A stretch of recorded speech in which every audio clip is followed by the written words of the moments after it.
श्रुतिस्मृतिपुराणानाम् आलयं करुणालयं नमामि भगवत्पादं शङ्करं लोकशङ्करं शङ्करं शङ्कराचार्यं केशवं पादरायणं सूत्रभाष्यकृतौ वन्दे भगवन्तौ पुनः पुनः ईश्वरो गुरुरात्मेति मूर्तिभेदविभागिने व्योमवद्व्याप्तदेहाय दक्षिणामूर्तये नमः. சரப உபனிஷத் அப்படிங்கிற ஒரு உபனிஷத்தை பற்றி பார்க்க போகிறோம்.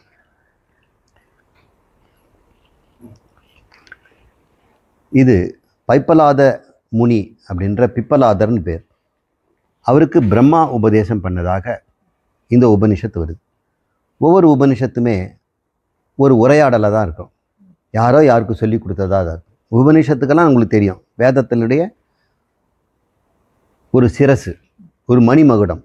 வேதங்கள் 4, அதில் ஆயிரக்கணக்கான மந்திரங்கள் இருக்குது. அதில் சில மந்திரங்கள் எல்லாம் உபனிஷத்துன்னு சொல்கிறோம். இந்த உபனிஷத் மந்திரங்கள் எல்லாம் பொது ஜனங்களுக்கு அதிகமாக ஒரு பிரசித்தி இல்லாதது. கல்யாணத்துக்கு சொல்கிற மந்திரங்கள், கோயில் அர்ச்சனை மந்திரங்கள், யக்ஞங்களில் சொல்லக்கூடிய மந்திரங்கள், ஹோமங்களில் சொல்லக்கூடிய மந்திரங்கள், இதெல்லாம் ஜனங்களுக்கு ஓரளவுக்கு தெரியும். நமக்கு மனப்பாடமாக தெரியாவிட்டால கோயிலுக்கு போகும்போதோ, வேள்வியில் போகும்போது, யக்ஞம் போது, கும்பாபிஷேகம், கிரகப்பிரவேசம், இது மாதிரி இடத்துலலாம் மந்திரங்களை சொல்லும்போது இது வேத மந்திரம் அப்படின்னு தெரியும். சில வேதத்துலேருந்து மந்திரம் சொல்லுவாங்க, சில சமயத்தில் ஸ்மிருதியிலேருந்தும் சொல்லுவாங்க, மனு ஸ்மிருதியிலேருந்தும் எடுத்து சொல்லுவாங்க, பகவத்கீதையிலேருந்து கூட சொல்லுவாங்க. இந்த மந்திரங்கள், உபனிஷத் மந்திரங்கள் பெருவாரியான மக்களுக்கு தெரியாது, பண்டிதர்களுக்கு கூட தெரியாது. சமஸ்கிருதத்தில் நல்லா புலமை வாய்ந்தவர்கள், வேத மந்திரங்களெல்லாம் மனப்பாடம் பண்ணவங்க இதே சேர்த்த மனப்பாடம் பண்ணியிருப்பாங்க. ஆனால் இதனுடைய முக்கியத்துவமே தெரியாமல் இருக்கிறாங்க. இந்த முக்கியத்துவம் இங்கே தான் இருக்குது. 108 உபனிஷத்துக்கள் மந்திர ரூபமாக இருக்குது.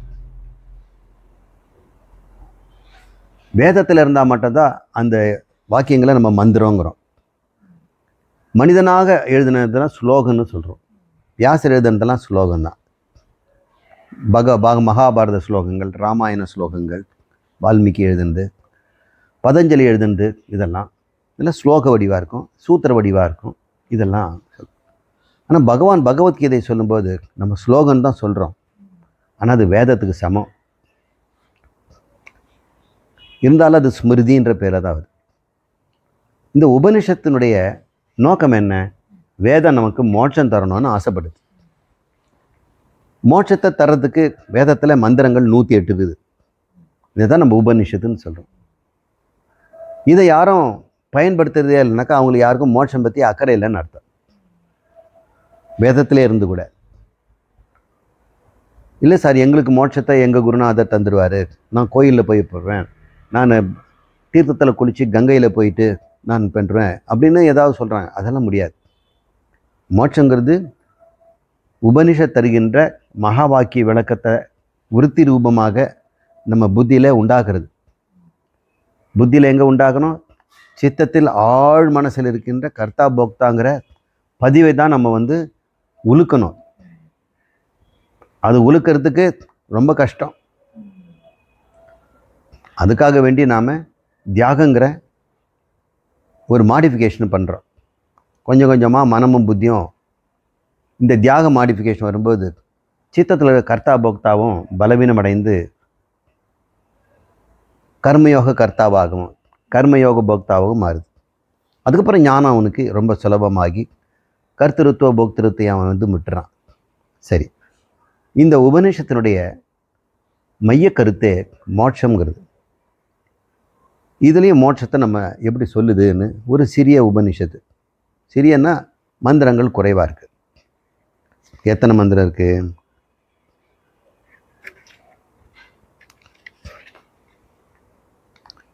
11 மந்திரம் தான் இருக்குது.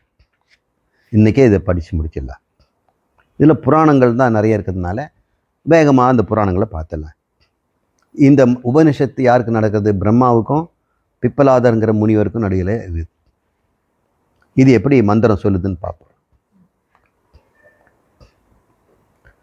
பிரம்ம உவாச்ச ब्रह्म उवाच பிரபும் प्रभुं வரேண்யம் वरेण्यं பிதரம் पितरं மகேஷம் महेशं யோ यो பிரம்மாணம் ब्रह्माणं விததாதி विदधाति தஸ்மை तस्मै வேதாம்ச वेदांश சர்வான் सर्वान् பிரஹினோதி प्रहिणोति சாக்ரியம் चाग्र्यं தம் வை பிரபும் तं वै प्रभुं பிதரம் पितरं தேவதானாம். देवतानां இந்த மந்திரத்தை நம்ம இது 1வது மந்திரம். இதில் அறிமுகம் படுத்துறார். யாரு? இந்த பிரம்மன், இந்த மகேஸ்வரனை இங்கே அறிமுகப்படுத்துறார். ஆதியில் பிரம்மாவை படைத்தவர். அதனால் அவர் பிதரம், அப்பா. பிதரம்னா அப்பா, மாதரம்னா அம்மா. வந்தே மாதரம், அம்மாவை போற்றுவோம், பாரத தாயை போற்றுவோம். இதானே நம்முடைய பாரத நாட்டில் சுதந்திரத்தை வாங்கி கொடுத்த ஒரே சப்தம் இல்லை? இந்தியாவில் தென்கோடியிலேருந்து வடகோடி வரைக்கும் வந்தே மாதரம். வரும் பாரு எரிச்சல் கோபம் இங்கிலீஷ்காரனுக்கு. லத்தி எடுத்து அடி அடின்னு அடிப்பான். இந்த ஒரு சொல்லு கேட்டால் போதும். ஆனால் அந்த ஒரு சொல்லால் நம்ம ஜெயிச்சிட்டோம். இன்றைக்கி வடநாட்டில் எல்லாம் ஒருத்தர் ஜெய்ஹிந்துன்னு தான் சொல்லிக்கிறாங்க. நம்ம தமிழ்நாட்டில் தான் சொல்கிறதில்ல. அந்த ஆதியில் பிரம்மனை படைத்தார். பிரபும் வரேண்யம் பிதரம் மகேஷம் ஏ பிரம்மாணம் விததாதி. பிரம்மா என்பவரை நமக்கு கொடுத்தார். அந்த மகேஸ்வரரை நாம் வணங்குவோம். வரேண்யம் நாம் வணங்குவோம், வேண்டி கேட்போம். மேலும் வேதாம்ச வேதங்களையும் நமக்கு முன்பு கொடுத்தவர். தேவர்களுக்கும் அவர்தான் தந்தை அப்படின்னு சொல்லி. இது யார்? தேவர்கள். பிரம்மா நமக்கு புரியுது. தேவர்கள்லாம் யார்? இதை யார் இறைவன் நமக்கு எப்படி கொடுத்தார் அப்படின்னு சின்னதாக நம்ம பார்ப்போம். நம்முடைய சாஸ்திரம், மனுஸ்மிருதி, புராணங்கள், 18 புராணங்களில் இந்த காஸ்மாலஜின்னு ஒன்று இருக்குதுல்ல, அது நிறைய பேசும். நம்முடைய மாடர்ன் சயின்ஸில் காஸ்மாலஜி எடுத்துக்கிட்டோம்னா பேரண்ட இயல், அது காஸ்மாலஜிங்கிறார். அஸ்ட்ரானமின்னு சொல்லக்கூடாது. அஸ்ட்ரானமி சூரிய குடும்பம் மட்டும்தான். சூரியன் 9 கோள்கள் தான் அஸ்ட்ரானமின்னு. காஸ்மாலஜின்னா பேரண்டம். இந்த பேரண்டத்தில் எண்ணற்ற கேலக்சிகள் இருக்குது. கேலக்சிகள் எல்லாமே நட்சத்திர கூட்டங்கள். நட்சத்திர கூட்டங்கள் எப்படி இருக்குன்னா, கங்கை மணல் அப்படி இறைச்சாலோ சர்க்கரை இறைச்சாலோ எப்படி இருக்குமோ அந்த மாதிரி கேலக்சியை ஃபோட்டோ எடுத்தோம்னா மணல் பொடி மாதிரி இருக்குது. அது மணல் பொடி ஒன்றே சூரியனா. அப்போ ஒரு சூரியனுக்கும் எவ்வளோ தூரம்னா 4 ஒளியாண்டுகள்னு சொல்கிறாங்க குறைந்தபட்சம். அப்போ மணல் மாதிரி தெரியுது. ஒரு மணலுக்கு இன்னொரு மணலுக்கு 4 ஒளியாண்டுகள் டிஸ்டன்ஸ் இருக்குது. ஆனால் தூரத்தில் பார்க்கும்போது ஒரு திகிரி மாதிரி தெரியுது, சங்கு சக்கரத்தில் வர. இப்படி அனந்த கோடி கோடி கோடி சூரியன்கள் இருக்குது. அதில் ஒரு சூரியன் நமது. நம்முடைய கேலக்சி பேர் மில்கி வே, பால்வழி மண்டலம். அது ஆகாய கங்கைன்னு பேர். இந்த ஆகாஷ கங்கையில் இருக்கக்கூடிய 250 மில்லியன் நட்சத்திரங்களில் ஒரு சராசரி நடுத்தர வயது நட்சத்திரம் நம்முடைய சூரியன்.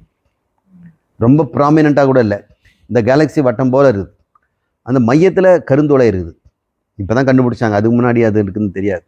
1980க்கு அப்புறம் தான் அது தெரியுது. இந்த ஓரத்தில் இந்த சங்கு சக்கரம் சுத்தம் இல்லை. அப்போ அப்படி தீப்பழம்புகள் அப்படியே வட்டமாக போகலை. அது கடைசியில் ஒரு கை போகும், வெளிவட்டம். அதில் ஒரே ஒரு நட்சத்திரம் நமது. அதுதான் நமக்கு சூரியன்.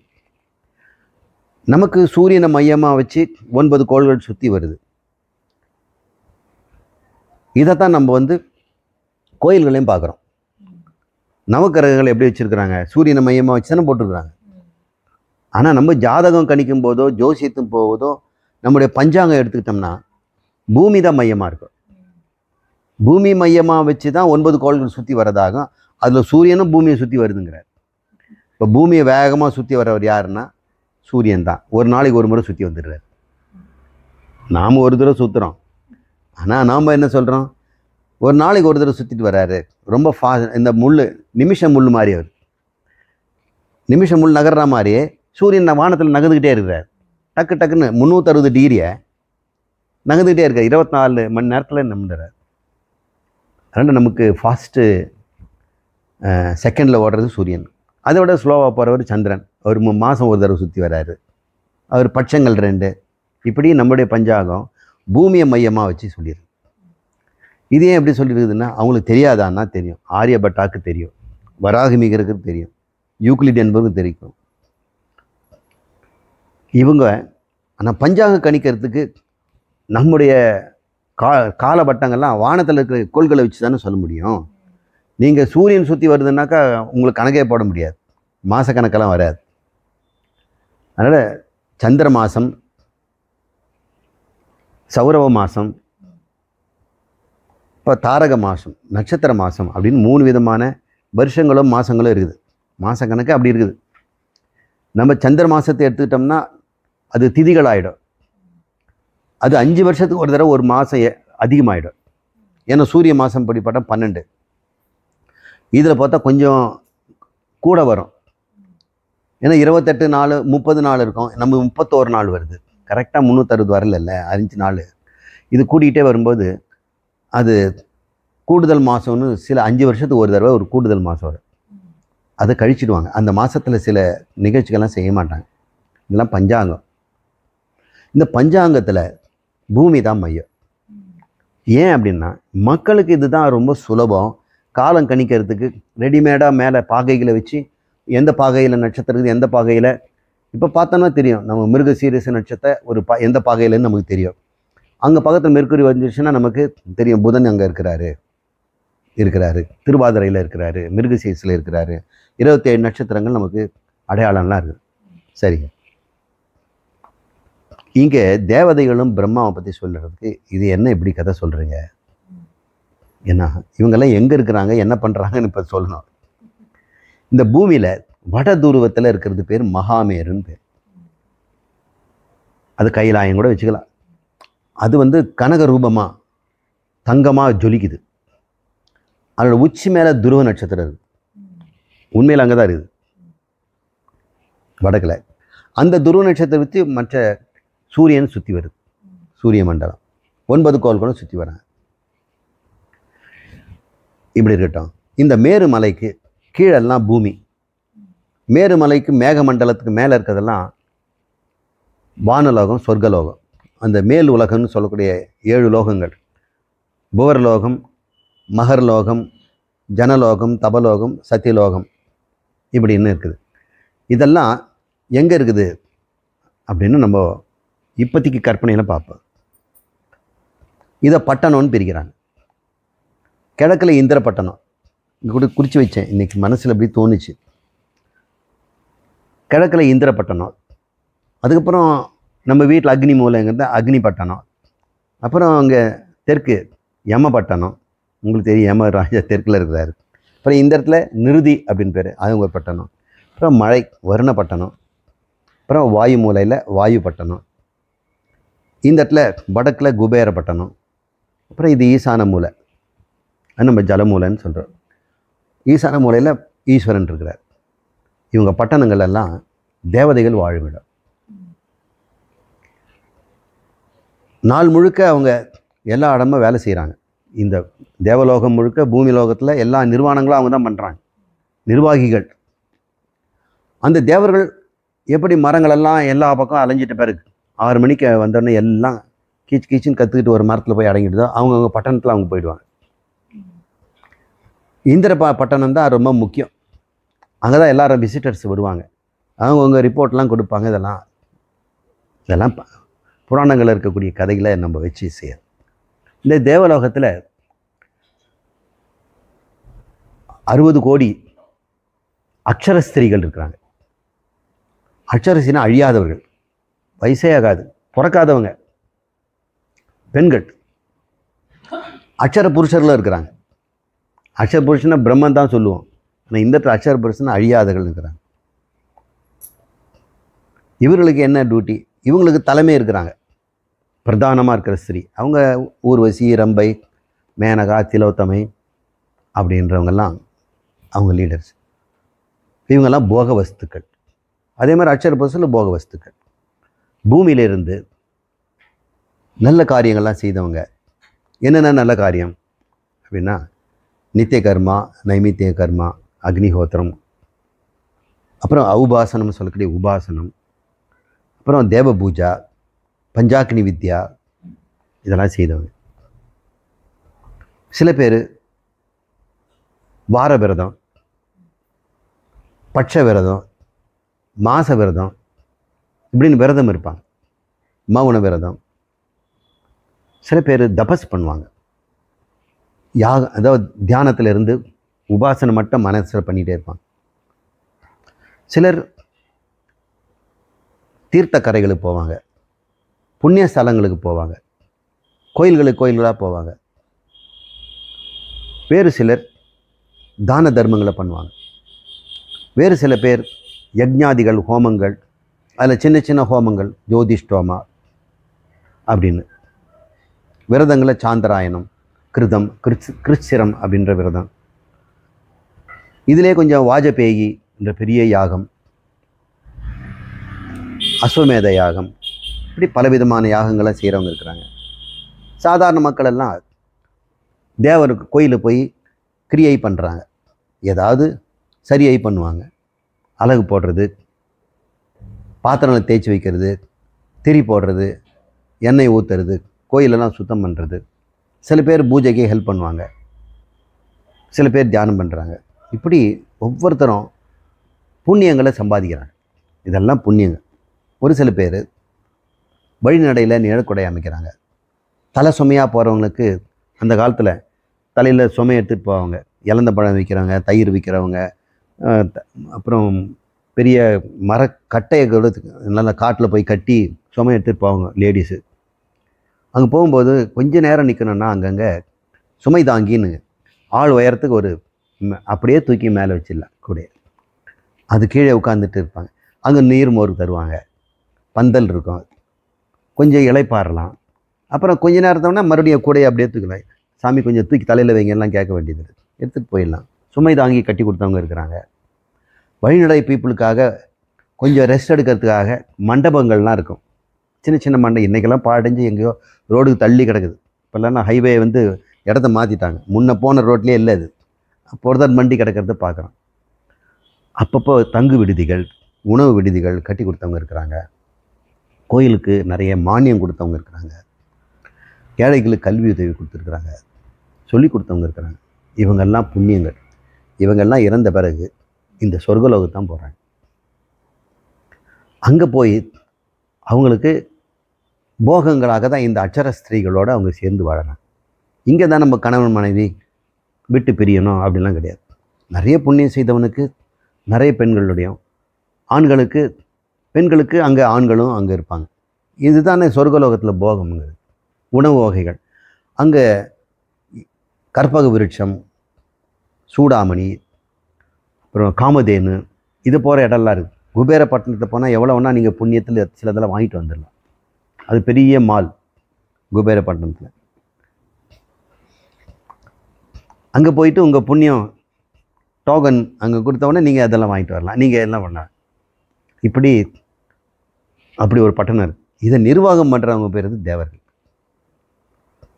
33 கோடி தேவர்கள் இருக்கிறாங்க.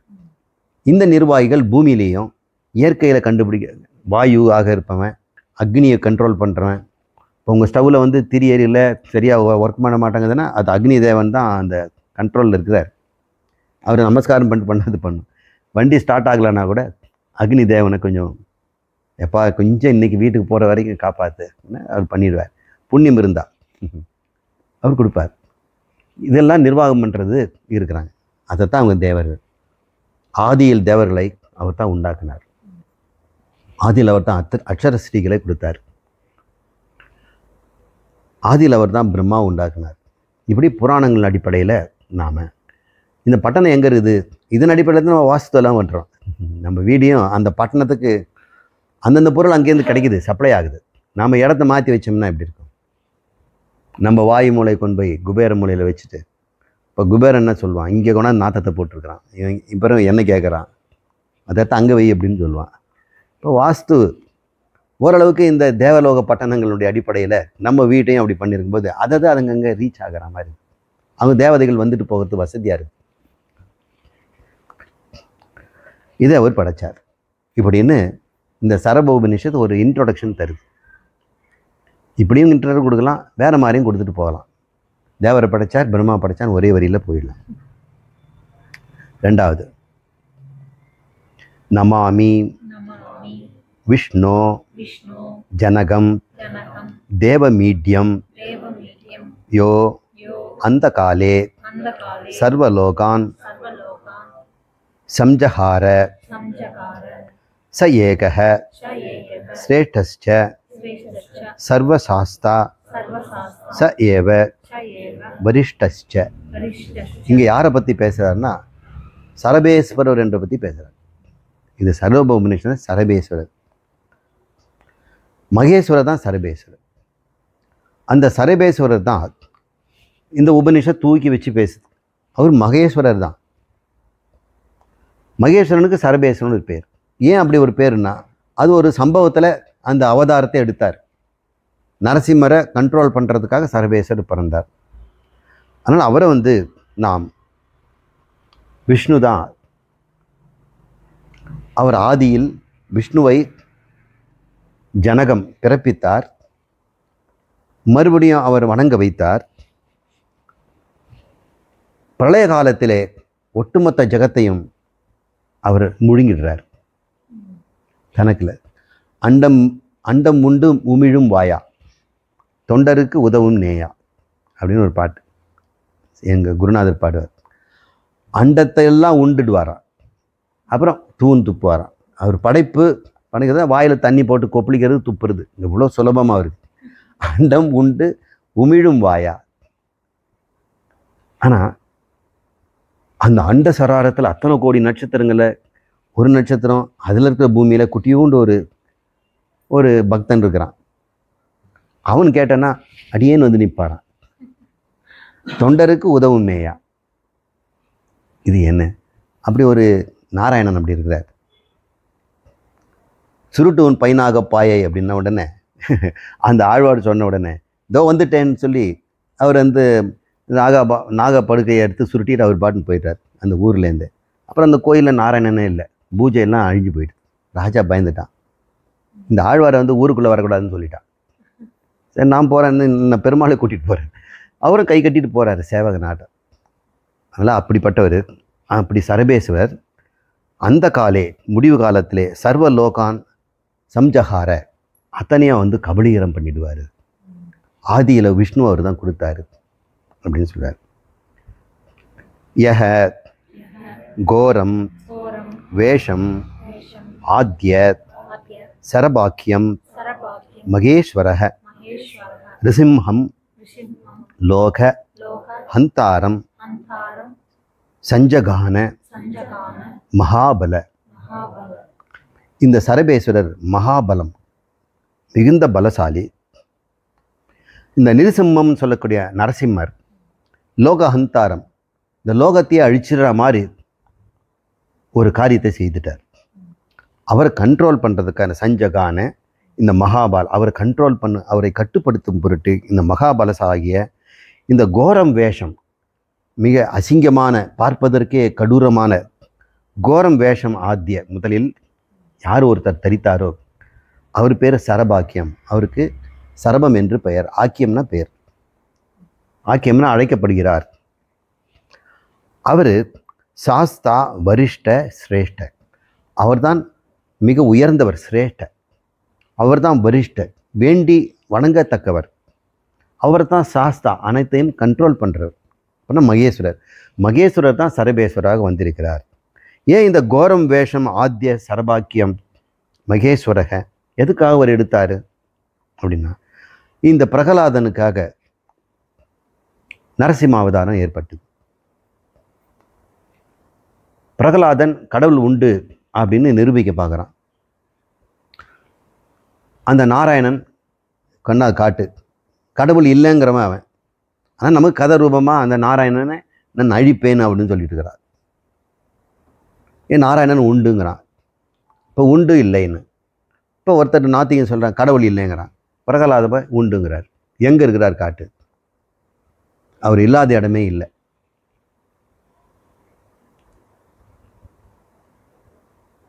அதுக்கு அவர் என்ன சொல்லலாம், தூணிலும் இருப்பார் துரும்பிலும் இருப்பார்றா. எல்லாத்துலையும் சின்னதில் இருப்பார் பெருசுல இருப்பார். இந்த தூணில் இருப்பார்னா அந்த தூணில் நிற்கிறிய உன் தூண்லேயும் அவர் தான் இருக்கிறார். அதை அவன் சொல்லலை, இந்த தூணில் இருக்கிறான்னு சொல்லிட்டான். இந்த இந்த மகேஸ்வரர் என்ன பண்ணுறதுன்னு பார்த்தார். இந்த பையன் தூண்லன்னு சொல்லிட்டானே, இவனை கொல்றவன் நேரம் வந்துடுச்சு. இவன் என்ன வந்து அடிப்பான், தூணை உடைப்பான். நான் எப்படி நான் வந்து இவனை கொல்லணும்னு அவருக்கு ஏற்கனவே திட்டம் இருக்குது. இவனுக்கு வரம் கொடுக்கும்போதே அதுக்கு ஆன்டிடோட்டை வச்சுருப்பார். விஷம் கொடுக்கும்போதே அதுக்கு விஷம் முறிவை வச்சுருந்தானே அவர் கொடுப்பார். மகேஸ்வரர் சாதாரண ஆளா. அவனை கொல்லுவதற்கு நரசிம்ம வேஷம் போடுறார். நரசிம்ஹ, நரம் என்பது மனிதன், சிம்மங்கிறது பிரம்மம், தலைவன், இறைவன். இவன் ஜீவன். ஜீவனும் இறைவனும் ஒரே இடத்துல இருக்கிறாங்கிறது தான் நரசிம்மம். நாமெல்லாம் யாரு? நரசிம்மம். ஆத்மாவாக சிம்மமும் அகங்காரமாக நரனும் இங்கே இருக்கிறாங்க. கர்த்தா போக்தாவாக நரனும் அகர்த்தா அபோக்தாவாக சிம்மமும் இருக்கிறாங்க. அப்போ நம்ம யார் உண்மையிலே? சிம்மம். ஆனால் எப்படி வாழறோம்? நரன். ரெண்டு பேரும் சிம்மத்தை மறந்த நரன். இப்போ நரசிம்மம் ஆயிட்டோம்னா நம்ம மோட்சத்தில் இருக்கோம். இந்த நரசிம்மம் உண்மையில் தத்துவம் அதுதான். இவர் வந்து ஜீவனை அழிக்கக்கூடியவர், ஜீவத்துவத்தை நாசம் பண்ணுறவர்.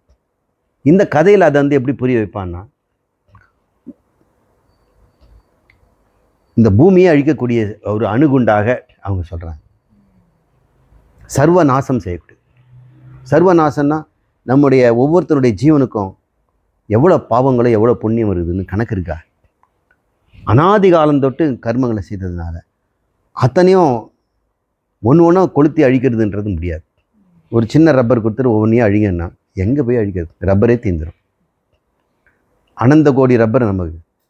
அதுக்கு ஒரே ஒரு அட்டாமிக் பாம், பிரம்மாஸ்திரம். இதான் பிரம்மங்கிற ஒரு சொல் அணுகுண்டு போட்டால் எல்லா கர்மங்களும் ஒட்டுமொத்தமாக போயிடுச்சு. ஒரே வினாடியில் பறக்குது. ஏன்னா அஜ்ஞானத்தினால அது நான் செய்தேன்னு வச்சுட்டு இருக்கான். ஞானத்தினால அது எதுவோ, அது இருக்குதா இல்லையோ, அது இல்லவே இல்லைன்னு கண்டுபிடிச்சிட்டான். இல்லாத பேய்க்கு நான் பயந்துட்டு இருந்தேன். அழிக்கிறது ரொம்ப சுலபம். ஆனால் அது வந்து நரசிம்மன்ற கதையில் போட்டால் தான் பாவம் செய்கிறவங்கெல்லாம் பயப்படுவாங்க. ஓ, இது ஞானம் வந்தால் தானே. கடைசி காலத்தில் போய் குருநாதர்கிட்ட தத்துவமசி கேட்டுட்டு எல்லா பாவத்தையும் அழிச்சிட்டா போச்சு.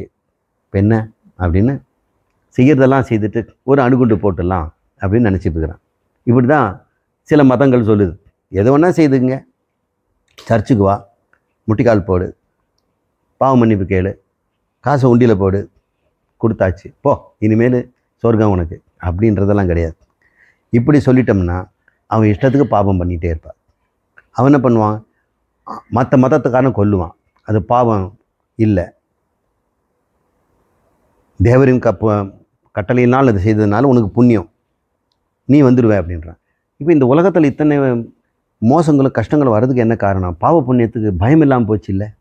அதுக்காக தான் இந்த தத்துவமசிங்கிற பாவத்தையும் புண்ணியத்தையும் போக்குன்றத ரொம்ப கடூரமாகவும் பயங்கரமாக காட்டணும். ரொம்ப எளிமையாக ஏதோ ஒரு வீட்டில் உட்காந்துட்டு இருக்கிற ஒரு வயசான தாத்தா ஒருத்தர் சொல்லி கொடுக்குறாரு, அவர்கிட்ட மோட்சம் வாங்கிடலான்னா யாரும் வந்து சாதாரண நினச்சிடுவாங்க. முதல்ல மிரட்டி வைக்கணும். அதான் நரசிம்மன். இப்போ நரசிம்மன் வந்து உலகத்தை அழிக்கிற அளவுக்கு மோசமாக இருக்கிறார். அவர் கோபம் தண்ணியில். அட்டாமிக் பாம், ஒரு ஆளை கொள்றதுக்கு அட்டாமிக் பாம் போட்டால் என்ன அர்த்தம்? இப்போ அது திரிய ஏதாவது நிறுத்தணும். சரபேஸ்வரரை வரார். மகேஸ்வரரே நரசிம்மா வந்தார், அவரே சரபேஸ்வரராக வரார். அந்த சரபேஸ்வரர் எப்படி இருப்பார்? அவரும் மனித உடல், சிம்ம உடம்பு. சிம்ம உடம்பு, மனித உடல். அங்கே மனித உடல், சிம்ம தலை. இங்கே மனித தலையும் சிம்ம உடம்பும் அப்படி வராரு, உல்டாவாக வராரு. அப்புறம் ரெக்கைகள்லாம் இருக்கும், நிறைய கால்கள்லாம் இருக்கும். முகமும் ரொம்ப கோரமாக இருக்கும். பற்கள் எல்லாம் பெருசாக இருக்கும். வால் இருக்கும், ரெக்கை இருக்கும். இவர் பேர் சரபேஸ்வரர். கோயில்களில் எங்கேயாவது நரசிம்மர் படம் இருந்ததுன்னா கட்டாயம் எதிர் தூணில் சரபேஸ்வரர் இருப்பார். அப்படி இல்லாமல் அவங்க சிற்பி செய்ய மாட்டான். நரசிம்மரை மட்டும் பண்ணிட்டான்னா அது ஆபத்து. சரபேஸ்வரர் இருக்கும். அந்த சரபேஸ்வரர் தான் மகேஸ்வரர் அப்படின்னு இது சொல்லுது. யார் ஒருவர் கோரம் வேஷம் ஆத்திய ஆரம்பத்திலே இந்த கோர வேஷத்தை போட்டாரே, சரபன் என்று பெயர் எடுத்தாரே, அவர் மகேஸ்வரர் தான். அவர் தான் ஆதியில் விஷ்ணுவாக வந்தார், நரசிம்மராக வந்தார். இப்போ எதுக்கு அவர் சரபேஸ்வரர் வந்தார்னா, அவரே நரசிம்மராக வந்ததுனால அவரை நியூட்ரலைஸ் பண்ணுறதுக்காக, அவரை தணிப்பதற்காக, நிருசம்மம் லோகஹந்தாரம் உலகத்தை அழிச்சிட்டு வரோங்கிறதுனால மகாபலம் பொருத்தி அவரையும் அழிக்கக்கூடிய ஒரு அஸ்திரமாக அவர் வருகிறார்.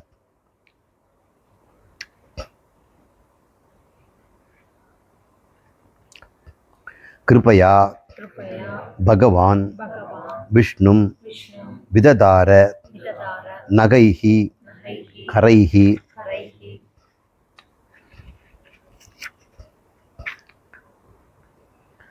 சர்மாம்பரோ மகாவீரோ வீரபத்ரோ பபூவ. இங்கே ஒரு கதை வருது. இந்த கிருபையா மனதில் இரக்கம் கொண்டு அந்த சரபேசர் பார்த்தா அகோரமாக இருக்கிறார். இந்த நரசிம்மர் மேலே ஒரு கிருபையை கொண்டு அந்த விஷ்ணுவை, விஷ்ணு தான் இப்போ நரசிம்மர், அந்த விஷ்ணுவை விததார நகைஹி கரை, தன் நகத்தினால அவரை கிழிச்சு பிரிச்சுட்டாராம். நரசிம்மரையே அவர் கிழிச்சு போட்டார். அப்படின்போது இதனை இவங்களே சண்டை போட்டுக்கிறாங்களே அப்படின்னு நினச்சக்கூடாது. கிருபையா கனிவோடு அங்கே வந்து செயலில் கோரமாக இருக்கு. என்னன்னுக்குன்னா, இப்போ நரசிம்ங்கிறது ஒரு சரீரம், அவரோ நாராயணன் பரபிரம்மம், மகேஸ்வரன்ற சிருஷ்டிகர்த்தா லயகர்த்தா அப்படின்ற ஒரு காலத்தில் இப்போ வந்து ஸ்திதிகர்த்தாவை வந்து காப்பாற்றுறதுக்கு வந்திருக்கிறார்.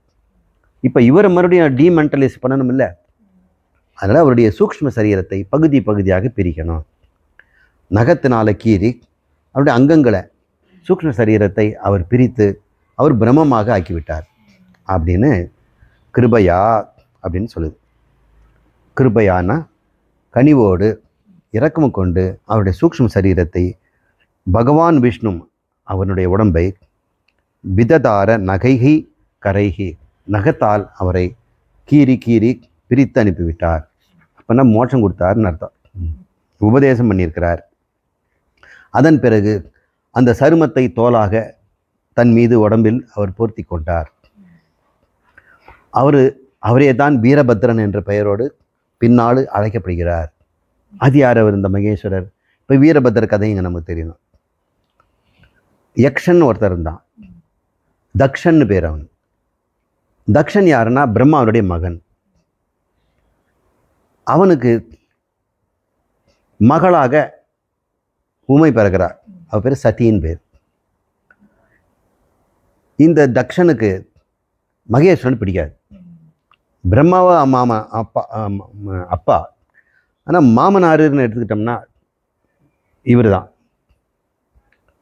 ஒரு போட்டியாளர் வேற. அவருடைய மகளை தான் இவர் கட்டிக்கிறார். தன் மகளை மருமகனுக்கு கொடுத்துருக்கிறார் மகேஸ்வரன். ஆனால் அவருக்கு பிடிக்கல. இந்த பொண்ணு கேட்காம அவர் போய் லவ் பண்ணி இந்த மகேஸ்வரனை கட்டிக்கிட்டார். ஆனால் தக்ஷனுக்கு பிடிக்கல. இந்த சதி இப்படி பண்ணது. இல்லை, எப்பவுமே அவனை எந்த விழாவுக்கும் கூப்பிட்றதில்ல. பிரம்மனுடைய மகன் தானே. இப்போ பெரிய யஜ்ஞங்கள்லாம் போகும்போது விருந்தாளிகள்லாம் கூப்பிட்றாங்க, தேவதைகள் எல்லாம் மந்திரம் சொல்லி கூப்பிட்றாங்க. மகேஸ்வரன்ற மந்திரம் மட்டும் யாரும் சொல்லக்கூடாது, சிவாய நமகன்னு வரக்கூடாது அப்படின்னு சட்டம் போட்டாங்க. சதிக்கு தேக்கவே முடியல. எங்கள் வீட்டுக்கார மகேஸ்வரரை இப்படி அப்பா அவமரியாதை பண்ணுறாரு, கொஞ்சம் புத்திமதி சொல்லிட்டு வரலாம், இப்படி செய்துக்காதீங்க, பெரிய நாசம் வரும்னு சொல்லி வந்தார்னா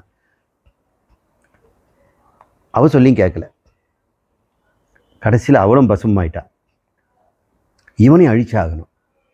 அப்போது சதி ரூபமாகவே வீரபத்ரனை அவர் உண்டாகிறார். தன்னையே வீரபத்ரனாக மாற்றுகிறார். அவளுக்கு துணையாக பத்ரகாளியாக சதியே வரா அப்பனை கொள்றதுக்கு. இப்போ பத்ரகாளியும் வீரபத்ரனும் ஒன்றே தான். மகேஸ்வரனே சக்தியும் சிவமாக இந்த ரெண்டு வராங்க. அது பிறகு மங்கள ரூபமாக மாறுறாங்க. இப்போ வீரபத்ரன் இந்த தட்சனுடைய தலையை வெட்டிடுறான். வெட்டிட்டு அந்த யாகத்தெல்லாம் அழிச்சிடறான். இருந்தாலும் கருணையை கொண்டு அவன் தலையை ஆட்டு தலையாக மாற்றிடுறார். அவன் தலையை எடுத்தார் இல்லையா, அது கையில் ஒட்டிக்குது. இந்த தலையை எங்கே பண்ணுறது அப்படின்னு வேறு கஷ்டம். சரி, இது ஆட்டு தலையாக்கி அவன் தலையை வச்சுட்டார். இதுக்கு முன்னாடி இந்த 5 தலை இருக்கிற பிரம்மாவுக்கு அகங்காரம் அதிகமாகி போச்சு. வேதனாலே எனக்கு சொந்தங்கிறதுனால அகங்காரத்தில் 5வது தலை வந்துடுச்சு. இப்போ அதை அடித்தாக்கா வேதங்கிற நான் கொடுத்ததுன்னு ஞாபகம் வரணுங்கிறதுல அந்த 5வது தலையை அவர் எடுத்துறாரு. எடுத்த உடனே சிவன் கையில் அது ஒட்டிக்குது. இதை எப்படி போக்குறதுன்னு அதுக்காக அவர் பிரம்மஹத்தி தோஷத்துக்கு செய்கிறார். அதுக்காக பிச்சை எடுக்கணும். ஆனால் பிச்சை ஆடனார் அவர் வந்துடுறார். இப்படியெல்லாம் கதைகளெல்லாம் புராணங்களில் சொல்லுவாங்க. இதை தான் அது நினைவு கட்டுது. அவர் பிச்சாடனார் ஆனது காரணம் பிரம்மா தலை ஒட்டிட்டது. அதுக்காக பிரம்மஹத்தி தோஷத்தை பண்ணுறாரு. இந்த சமயத்தில் விஷ்ணுவுக்கு ஒரு ஆயுதம் தேவைப்படுது. மகேஸ்வர்கிட்ட தான் போய் அதை கேட்கணும். அவர் தான் அவர் சப்ளை பண்ணுறாரு. எப்படி கேட்குறது? சக்கர ஆயுதம் அவருக்கு வேணும். கதை இருக்குது, வில் இருக்குது, பெரிய வாள் இருக்குது, சங்கு இருக்குது. ஆனால் சக்கரை மட்டும் இல்லை. இந்த சக்கரத்தை எப்படியாவது கேட்கணும். தொலைவில் இருக்கக்கூடிய துன்பத்தை அழிக்கணும். அதுக்கு எனக்கு சக்கரம் வேணும். கிட்ட அழிக்கிறதுக்கு இந்த கத்தியும் இந்த கதையும் போதும். சங்கு ஆயுதம் கிடையாது, மோட்சம் தர்றதுக்காக வேதத்தை ஓதி தத்துவமசியை சொல்கிறதுக்காக சங்கு வச்சுருக்காரு. அந்த சங்கநாதம் ஓங்கார தத்துவத்தை சொல்கிறது. ஆனால் துன்பத்தை அழிக்கிறதுக்கு இவருக்கு சக்கரம் வேணும். ஏன்னா சாதாரண விஷயம் இல்லை. நீங்கள் சொர்க்கம் போயிட்டீங்கன்னா சொர்க்கம் தானே, இஷ்டம் போல் ஆனந்தமாக இருக்கலாம்னு நினச்சக்கூடாது. உங்களுக்கு எப்பவும் பயம் இருக்கும். புண்ணியத்துக்கு ஏற்ற மாதிரி ஒருத்தனுக்கு அட்சர ஸ்ரீகர் 6 இருப்பாங்க, 5 பேர் இருப்பாங்க, 100 பேர் இருப்பாங்க. அவங்களுக்கு பணிவிடைகள்லாம் ஏகப்பட்டதாக இருக்கும். குபேர பணத்தில் போய் திடீர்னு ஒன்று வாங்கி வந்து வச்சுருப்பான். இவன் போயிட்டு பார்த்தோம்னா நம்மளால் முடியாதுன்னு அவனுக்கு பயம் வரும். அப்புறம் நேற்று இருந்தவனை மலர் வாடிட்டோம். அப்போ நான் புண்ணியம் தீர்ந்துருச்சுன்னு அர்த்தம். அப்புறம் திக்குன்னு காண போயிடுவான். இந்த மலர் வாடினால எப்படா வாரும்னு பயந்துக்கிட்டே இருப்பாங்க சொர்க்கலோகத்தில். இப்போ மலரை தூக்கி பார்க்கல, புண்ணியம் இருக்குது, புண்ணியம் இருக்குது. மலரில் ஒரே ஒரு இடம் புள்ளி வந்துருச்சுன்னா கலக்கம் தாங்க முடியாது. சொர்க்கலோகமும் பூமியோட மோசமான இடம். துக்கத்துக்கு அங்கே சொல்லவே வேண்டியதில்லை. இங்கே உனக்கு வேலைக்காரனாக இருந்தவன் அங்கே அட்சர ஸ்ரீகள் ஒரு 1000 பேரோடு இருப்பான். இவன் அவனுக்கு கூலி ஆள போகணும். தாங்க முடியுமா? ஏன்டா இங்கே வந்தோம் அப்படின்னு. இங்கே போனாலும் நமக்கு கீழே போனால் என்ன கதி ஆகுன்னு சொல்ல முடியாது. எப்போ போவாங்கன்னு பார்ப்போம், மாலையை தொட்டு தொட்டு பார்க்க. இந்த சந்தனம் வேணும்னு கேட்டாக்கா, நவரத்னம் வேணும்னா கிரீடங்களோ, தலைக்கு மேலே இருந்தோ, காலுக்கு மோதிரமோ, கஷ்டத்துக்கு போடக்கூடியதெல்லாம் அதெல்லாம் வாங்கிட்டு வருவாங்க குபேர பட்டணத்தில். ஏன்னா செலவு நிறைய இருக்குது அவர்கிட்ட. பொருள் ஏடிஎம்லேருந்து எடுத்துக்கிறாரு. இவனுக்கு பேலன்ஸ் ரொம்ப கம்மியாக இருக்குது. எங்கே எண்ணி செலவு பண்ணியிருந்தாரு.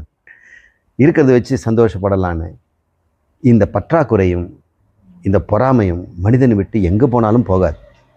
அதில் சொர்க்கத்துக்கு ஆசைப்பட்டு இந்த சொர்க்க காமியாக இந்த கர்மங்களெல்லாம் செய்துட்டு இருக்கிறாங்களே, புண்ணியங்களை, அது திட்டுறதுக்காக இது இப்படிலாம் நம்ம சொல்ல வேண்டியிருக்குது. இந்த சொர்க்கத்தினுடைய ஆசையை காட்டினா உங்களுக்கு சொல்ல முடியாத சந்தோஷம் நம்மளே எப்படியா செய்திடலாம், நம்மளுக்கு நிச்சயம் உண்டு, நம்ம நிறைய பேருக்கு உதவி செய்திருக்கிறோம் அப்படின்னு நம்ம நினச்சிக்காதீங்க. அங்கே போனோம்னா பெரிய துன்பம்தான். இந்த சரீரம் எப்பவுமே துக்கமயமானது தான். அப்போ அந்த ருத்ரனாக இருக்கக்கூடிய அந்த மகேஸ்வரன் கிட்ட நாராயணன் வேண்டி கேட்குறார்.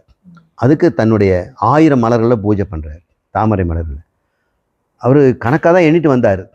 1000 போடும்போது பார்த்தா 999 தான். ஒரு பூ மிஸ்ஸிங். தன் கண்ணை எடுத்து மலராக்கி அவர் அபிஷேகம் பண்ணார். அப்போ ஈஸ்வரன் மகிழ்ந்து சக்கரதாயத்தை கொடுத்தார். அதை இது சொல்கிறார். யஹ வாமபாதேன ஜகான காலம் கோரம் பபே அதோ ஹாலகாலம் தகந்தம் தஸ்மை ருத்ராய நமோ அஸ்து. யார் ஒருவர் தமது இடது பாதத்தால், வாம பாதம்னா இடது பாதம், பாதத்தால் ஜகான காலனை வந்து மிக கொடூரமாக உதைத்து நாசம் பண்ணார். அப்படிப்பட்டவர். பப்பேதோ ஆலகாலம் தகந்தம். ஆலகாலம்னு சொல்லக்கூடிய இந்த விஷத்தை யார் ஒருவர் வந்து பருகினாரோ, பப்பே, இப்போ எல்லாமே உங்களுக்கு இந்த கதையெல்லாம் ஞாபகம் இருக்கு. அவருக்கு நமஸ்காரம் இருக்கட்டும். நமஸ்தோ அஸ்து. யோ யோ வாமபாத வாமபாத அர்ச்சித அர்ச்சித விஷ்ணு நேத்திர விஷ்ணுநேத்ர தஸ்மை தஸ்மை ததௌ ததௌ சக்ரம் சக்ரம் அதீவ அதீவ கிருஷ்டக. மிஷ்டः. எவர் ஒருவர் அன்று இடது பாதத்தை தனது 1000 மலர்களால் அர்ச்சித்த விஷ்ணுவுக்கு கண்ணையே அர்ச்சனைக்கு கொடுத்த நேத்திர விஷ்ணு நேத்திர பாத அர்ச்சித, அந்த பாதத்துக்கு அர்ச்சிதம் செய்தாருக்கு. தஸ்மை அவருக்கு சக்கரம் அதீவ ததவ் விரும்பி இந்த சக்கரத்தை வழங்கினாரே, அவருக்கு என்னுடைய நமஸ்காரம் இருக்கட்டும் அப்படின்னு இந்த உபனிஷத்து ஸ்துதியாக இருக்கிறது சரபேஸ்வரருக்கு. அப்போ சரபேஸ்வரர் எங்கேயாவது ஆலயத்தில் இருந்தாருன்னா அவருக்கு இந்த உபனிஷத்தை தான் ஸ்துதியாக மந்திரங்களாக சொல்லணும்.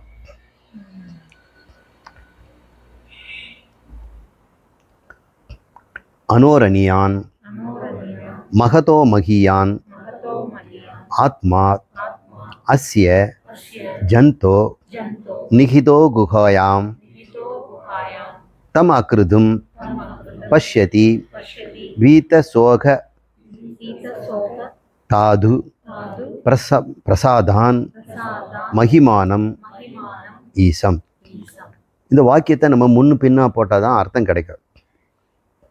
மகிமானம் ஈசம், மகிமை பொருந்திய அந்த மகேஸ்வரன் சரபேஸ்வரன் அவருடைய பிரசாதத்தால் அவருடைய அருட்கடாச்சத்தால் எவன் ஒருவன் இந்த உண்மையை அறிந்து கொள்கிறானோ, தம் கிருதும் பஷ்யதி, இந்த உண்மையை அறிந்து கொள்கிறானோ அவன் சோகங்களை எல்லாம் கடந்து விடுகிறான் அப்படின்னு பிரம்ம ஞானத்தை இங்கே சொல்லுது. எப்படிப்பட்டது? எதை அவன் புரிந்து கொள்கிறான்? இந்த சரபேஸ்வரன் சொல்லக்கூடிய அந்த பிரம்மம், இந்த சைதன்யம் சச்சிதானந்தம் அணுவுக்கு அணுவாகும், அனோரணியான் அணுவை காட்டிலும் மிக நுட்பமாகவும், மகதோ மகியான் மிகப்பெரிய மகத் என்று சொல்ல பேரண்டமாகவும் அவர்தான் இருக்கிறார். அப்படிப்பட்டவர் ஜந்தோஹோ உயிரினங்களிலே எல்லாருடைய உடம்புகளிலும் மிருகங்களிலும் தாவரங்களிலும் தேவாதி தேவர்களிலும் இந்திரன் முதலான எல்லா உயிரினங்களும் எல்லாமே ஜந்துகள் தான். ஜந்தோ குஹாயாம், இந்த அந்தக்கரணம் என்று சொல்லக்கூடிய குகை, ஏன் அது குகைங்கிறான்னா இருட்டாக இருக்குது. எதனால்? அது அவித்யாவினால், ரஜோகுண அவித்யாவில் இருக்க குகை என்ற இதில் அவர்தான் பிரகாசித்து கொண்டு ஜீவனாக இருக்கிறார். இந்த உண்மை எவன் தெரிந்து கொள்கிறானோ, இப்போ சரபர் எங்கே இருக்கிறாரு? என்னுடைய அந்தக்கரத்தில் நான் என்ற சப்தமாக, நான் என்ற விளக்கமாக, கர்த்தாவாக போக்தாவாக இருக்கிறார். உண்மையிலே அவர் அகர்த்தா அபோக்தா, ஆனால் அவர் கர்த்தாவா போக்தாவாக சரீரத்தில் இருக்கிறார். இப்போ நான் சரபம் என்று தெரிஞ்சுக்கணும். எவன் ஒருவன் தன்னை சரபம் என்று அறிந்து கொண்டானோ, பிரம்மம் என்று அறிந்து கொண்டானோ, அவன் துக்கங்களையாம் கடந்து மோட்சம் அடைகிறான் அப்படின்னு இந்த மந்திரம் சொல்லுது. ஓம் தஸ்மை தஸ்மை மகாக்ரசாய மகாக்ரசாய மகாதேவாய மகாதேவாய சூலினே சூலினே மகேஸ்வராய மகேஸ்வராய மிருடாய மிருடாய தஸ்மை தஸ்மை ருத்ராய ருத்ராய நமோ அஸ்து. நமோ அஸ்து. இப்பாறு எனக்கு ஞானத்தை அழுங்கிய அந்த சரபருக்கு நான் நமஸ்காரம் செய்கிறேன். அவருக்கு பேர் சொல்றார் மகாகிராசாய, எல்லாத்தையும் கவனமாக முழுகிறவர். எல்லாத்தையும் முழுங்குறாருன்னா பிரபஞ்சத்தை சம்ஹாரம் செய்கின்ற மூர்த்தி. ஒரே நிமிஷத்தில் எல்லாம் டிஜிட்டல் ரூமமாக அவித்தியமாக உள்ள வச்சுக்குவார். அப்புறம் ப்ரொஜெக்ட் பண்ணுவார். அப்படியே டச் ஸ்க்ரீன் மாதிரி தான். தொட்டா ஆஃப் ஆகிடுவார், தொட்டா திறந்துக்குவார். எல்லாத்தையும் முழுகிறார். மகாகிரசாய அவர் பேர். மகாதேவாய அவர் தான் மகாதேவர், தேவாதி தேவர். சூலினே 3 கூர் முனைகளை கொண்ட சூலத்தை கையில் ஏந்தியவர். அந்த மூன்றுமே 3 அவஸ்தா, 3 சரீரங்கள், 3 லோகங்கள் என்னுடைய அடையாளம். அந்த மகேஸ்வராய, மிருடாய, மிருடம்னா இந்த டமருகம்னு சொல்லலாம், மிக மிதமானவர்னு சொல்லலாம், மிருதுவாக இருக்கக்கூடியவர், மங்களகரமானவர், ஜென்டில். தஸ்மை, அந்த ருத்ரனுக்கு, தஸ்மை ருத்ராய நமோஸ்து, என்னுடைய நமஸ்காரங்கள் இருக்கட்டும் அப்படின்னு இந்த மந்திரங்கள் அர்ச்சனை செய்வதற்கும் வீட்டில் அன்றாடம் பாராயணம் செய்வதற்கும் உகந்ததாக இருக்கிறது. சரா ஜீவாஸ்ததங்கேஷு, இதை ஜீவ தத் அங்கேஷு அப்படின்னு படிக்கணும்.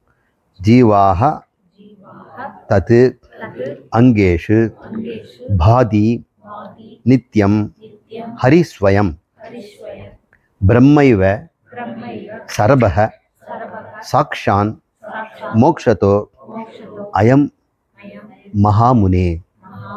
இது எவன் ஒருவன் மகாமுனி என்று சொல்லப்படுகிறானோ, நீங்களெல்லாம் மகாமுனி. இந்த உண்மை சரபத்தை அவன் தெரிந்து கொள்ள வேண்டும். சரா என்று சொல்லக்கூடிய ஜீவர்களுக்கு சரம், அசையாததுக்கு அச்சரம், சர அச்சரம் என்று சொல்லக்கூடிய இந்த பிரபஞ்சத்தில் சரம் என்று சொல்லக்கூடிய ஜீவர்களாகிய நீங்களெல்லாம் சரபர்கள் தான். ஏனென்றால் அந்த சரம் என்று சொல்லக்கூடிய ஜீவனில் அவர்தான் பாதி அப்படின்னு சொல்கிறார். ஒளி ரூபமாக ஆத்மாவாக பிரகாசித்து கொண்டு உன்னை வேண்டுமென்றே கர்த்தா போக்தாவாக வைத்து மறுபடியும் தன் கருணையால் அகர்த்தா போக்தா என்ற தியாகத்தினால் பரித்தியாகம் சர்வ தர்மான் பரித்தியஜ்ய, எல்லா தர்மங்களையும் விட்டு கர்த்திருத்துவ போக்திருவத்தை தியாகம் செய்து இருப்பவனுக்கு மோட்சத்தையும் தருகிறார். எப்படி? அவரே தான் சரம், அவரே தான் பாதி என்று ரெண்டும் சேர்ந்தா சரபா, சரபேஸ்வரர். இப்போ சரபேஸ்வரர் கோரமான மூர்த்தியாக புராணங்கள் சொல்லுது, ஆனால் அவர் தான் பரம் பிரம்மம் அப்படின்னு இது சொல்லுது. சரா ஜீவஸ்ததங்கேஷு, ஜீவருடைய அங்கங்களிலே பாதி நித்தியம் ஹரி, எப்பொழுதும் ஹரி என்று, ஹரியாகி அவர்தான் என்றும் பிரகாசித்து கொண்டிருக்கிறார். நான் என்று தவறுதலாக கர்த்தா போக்தாவாக நாம் சொல்லிக்கிட்டு இருக்கிறோமே தவிர, கர்த்திருத்துவ போக்திருத்த கர்மயோகத்தில் விட்ட உடனே நாம் அந்த சரபம் தான், உடலில் இருக்கின்ற பிரம்மம் சரப. ஹரி ஸ்வயம், ஹரி சாட்சாத் ஹரியேதான் அவர். பிரம்ம இவ சரப, அந்த சரபம்ங்கிறது யாருன்னா பிரம்மமே தான், பிரம்ம இவ சரப. சாக்ஷான் மோட்சத்தோ அயம் மகாமுனி, இந்த மோட்சத்தில் இந்த மகாமுனிவர்கள் இதை அறிந்து கொள்கிறார்கள். ஏதத் பைப்பலாதம் மகாசாஸ்திரம் யோ அதீதே ஸ்ராவயேத் த்விஜஹ சஹ ஜன்ம மரணோபியோ முக்தோ பவதி பிரம்மைவ பவதி. எவன் ஒருவன் இந்த பைப்பதாதருக்கு பிரம்மா சொல்லி கொடுத்தாரோ இந்த சாஸ்திரத்தை தானும் ஓதி மற்றவருக்கும் ஓதுவித்து, அதீதே ஸ்ராவயேத், தானும் ஓதி, அதீதேனா தானும் கேட்டுக்கொண்டு மற்றவர்களுக்கும் ஸ்ராவயேத், ஸ்ராவயத்னா சிரவணாதி, காதால் கேட்க வைத்து, அது பேர் ஸ்ராவயத்னா சிரவணாதி செய்கின்ற அவன் த்விஜன். அப்படிப்பட்ட பிராமணன், த்விஜன்னா 2வது பிறப்பாளன். இப்போ ஞானத்தினால அவன் பிறந்துட்டான் இல்லையா, அதனால் அவன் பேரை மாறி போகுது. அவன் முன்னாடி அவனுக்கு வாசுதேவன், தேவதத்தன், அதுக்கப்புறம் ஆனந்தா அப்படின்னு அவன் மாறிடுறான், அவன் த்விஜன் ஆயிடுறான். அந்த த்விஜன் அவன் ஜென்ம மரணபியோ, இனிமேல் ஜென்ம மரணம் என்ற சரீரங்களை எல்லாம் எடுக்கின்ற சரீரங்களை மாற்றி மாற்றி மாற்றி மனித சரீரம், மிருக சரீரம், தேவ சரீரம், இப்படி எண்ணற்ற சரீரங்களிலே போகின்ற இந்த தொல்லையெல்லாம் நீங்கி அவன் முக்தோ பகவதி, அவன் முக்தி அடைகிறான். அவன் பிரம்மைவ பவதி, பிரம்மமாக இருக்கிறான். பிரம்ம வித்து பிரம்ம பவதி, பிரம்மைவ பவதி என்று சங்கரர் சொல்றதுல இந்த உபநிஷத் தான் இருக்கு. பிரம்மைவ பவதி, பிரம்மமாக இருக்கிறான். இது சரப உபனிஷத்து சமாப்தா. இவ்வாறு சாங்கியம்.